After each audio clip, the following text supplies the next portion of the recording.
అంటే వినండి మరి, దీపావళి ముగిసిన వెంటనే మంగళుడు అనే సొంత రాశి అయిన వృచ్చికంలోకి అడుగు పెడుతున్నాడు.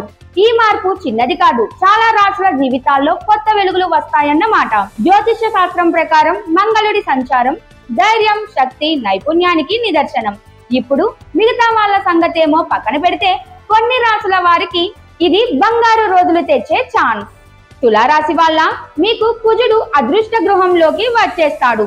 ఈ టైంలో మీరేంటో చూడండి. ఆఫీస్ లో ప్రమోషన్స్ కావచ్చు, బిజినెస్ లో కొత్త ప్రాజెక్ట్ వచ్చినప్పుడు అవ్వచ్చు, చదువుతున్న వాళ్ళు పోటీ పరీక్షల్లో మెరిసిపోతారు.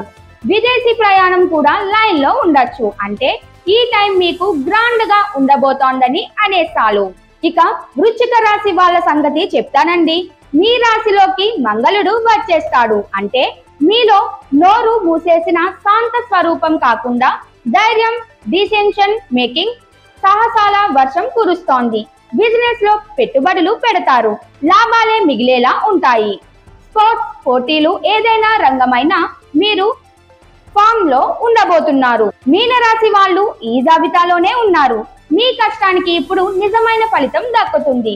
ఆధ్యాత్మికంగా అభివృద్ధి అవుతారు, మానసికంగా ప్రశాంతంగా ఉంటారు. కొత్త ఉద్యోగం, ప్రమోషన్, డీల్స్ ఇవన్నీ మీ వైపే వాలుతాయి.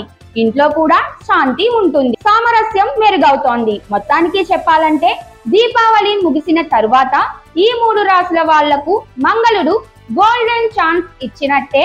మీలో ఎవరైనా ఈ రాశిలో ఉన్నట్లయితే సిద్ధంగా ఉండండి.